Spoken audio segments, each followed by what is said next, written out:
Well, if you're watching this video, you must have some interest in cedar poles and preparing them for construction. And I'm not an expert on this. I'm just kind of learning as I go, but I'll tell you what I've learned up to this point. These are logs right here that I harvested about 2 years ago and basically left them in the woods. I mean, I stacked them, but didn't really do anything. A few of them I pressure washed initially, and then they've basically been sitting around for 2 years.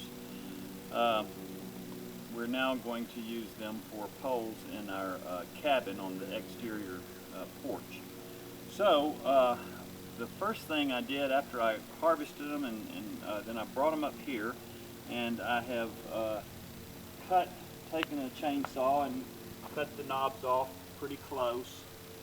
And then the next thing is I've been stripping the bark, and after a couple of years this bark comes off very easily. This is just a machete.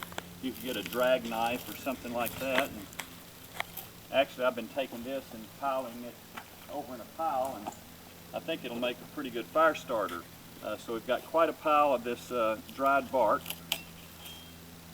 And these are, we're in northwest Arkansas here.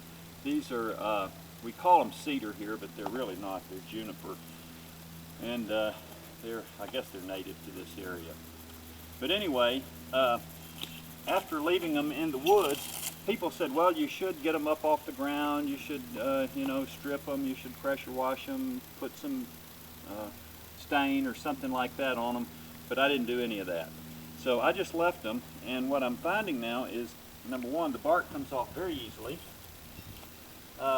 Then I'll again take a chainsaw and cut these knobs off, and then I'll pressure wash them. And I found as I've pressure washed these, they really have a lot of character. Bugs have gotten in them a little bit, and they've also rotted, I guess. You can come over here and see some of the results.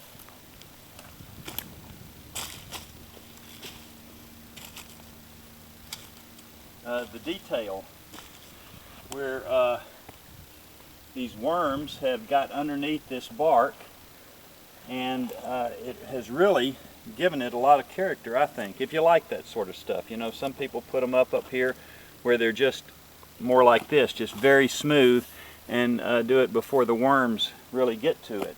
But these, I think, look really nice. They've got a lot of character, and I think once we put them on the porch and put some stain or something like that on them, then they'll be protected and they'll be covered and it'll look good. I've pulled this the bark off mostly with a machete or a screwdriver, but I guess you could get a drag knife or something like that, and that might help.